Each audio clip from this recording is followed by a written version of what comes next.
I don't care, but we'll have it all straightened out, so it'll be much different. Of course, then they'll come in again and they'll ruin it. We'll have to do this all over again. Then we'll come. Donald Trump's speech at a faith and freedom event was marked by controversial statements and themes that drew swift and intense reactions, particularly from the Christian community. The speech unfolded with Trump proposing a bizarre idea of a migrant fight league, where migrants would face off against UFC champions for entertainment. This suggestion was met with criticism for its insensitivity and inhumanity, as it reduced vulnerable individuals to mere entertainment, disregarding their dignity are the principles of compassion. Throughout the speech, Trump's language also drew attention. His repeated use of the word hell in front of a Christian audience was seen as disrespectful, failing to align with the expected decorum of a faith-based event.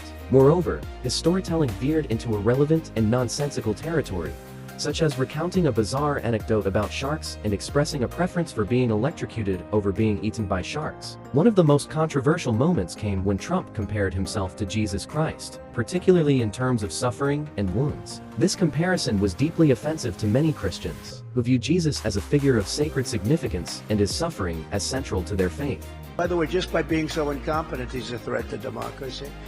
His Marxist administration is pushing radical gender ideology into every school, and I'm sure this group is not particularly happy with that.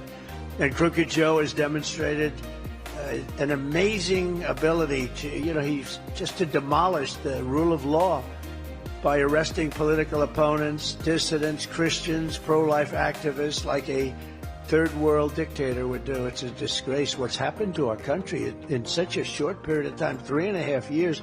What's happened to our country, it's not even believable. Our one chance to save America from these left-wing fascists is less than, it's now 4 months. Can you believe it? I've been saying 7, 6, 5. It's now we're in between 4 and 5 months from now. November 5th, going to go down as the most important day in the history of our country. I'm telling you.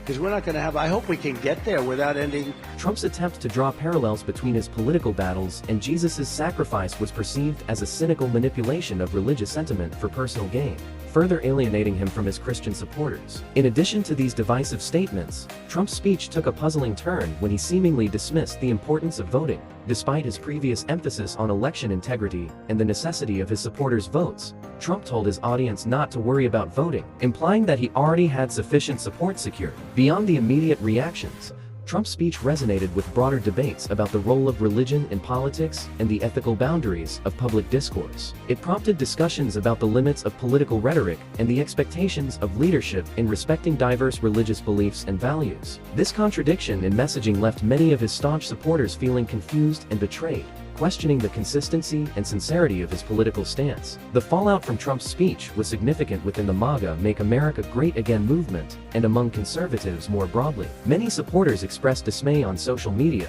feeling that Trump had undermined the very principles and values they believed he stood for. Figures within conservative media attempted to interpret or defend Trump's remarks, but the damage to his relationship with his base was palpable. The controversy surrounding Trump's speech underscored deeper issues about leadership, rhetoric, and the intersection of politics and faith in America. It raised questions about the ethical responsibilities of public figures, especially when addressing sensitive topics within religious contexts. For many, Trump's speech represented a tipping point in their support, highlighting the complexities. Not the Biden illegals. I will fight for American workers, not the human traffickers. I will fight for American dreamers, not the child smugglers.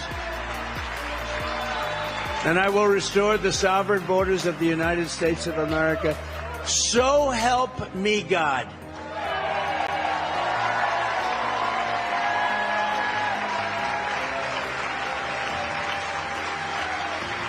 You know, they don't want you to say, so help me God. You know that. It's under siege, right? So help me God. If you say, so help me, we don't want you to say that. How about, in God we trust? They want it taken down. How about George Washington High School? We want the name removed from that high school.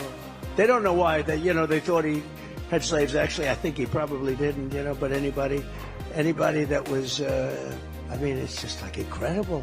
Changing the name of war. We won world wars from those forces. The fallout also revealed fractures within the MAGA movement, showing that even fervent supporters have their limits when it comes to reconciling personal beliefs with political loyalty. Looking ahead, The aftermath of Trump's speech serves as a cautionary tale about the power and pitfalls of rhetoric in shaping public opinion and political allegiance. It underscores the importance of empathy, respect, and ethical leadership in navigating complex issues that intersect with deeply held religious convictions. As America continues to grapple with divisions and challenges on multiple fronts, the lessons from Trump's controversial speech offer insights into the enduring tensions between politics, faith, and morality in public life. To manipulate the audience's faith for his own gain. Why were these comments particularly offensive?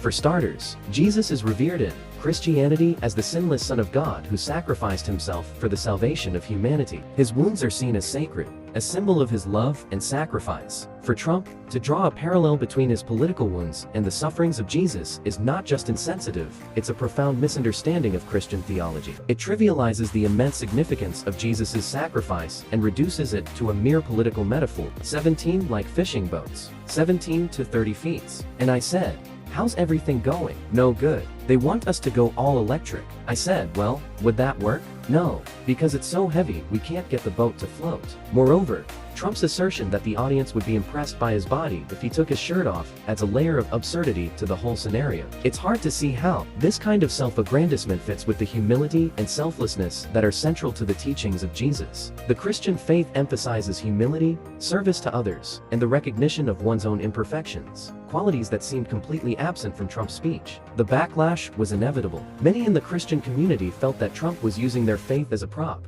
attempting to draw a connection between himself and Jesus to garner sympathy and support. It was seen as a cynical ploy disrespectful to the deeply held beliefs of millions of Christians. For a group that had largely supported Trump, this was a significant moment of disillusionment. 3 different degrees and, so have an aptitude for things.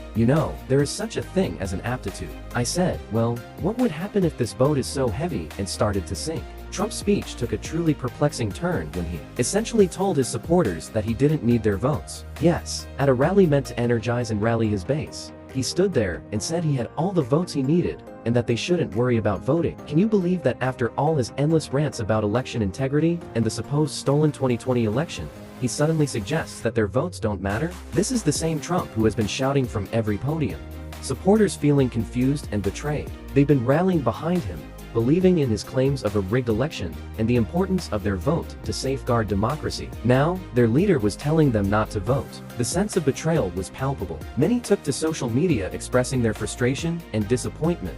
For a lot of them, voting for Trump was not just about supporting a candidate, it was about defending their belief in the.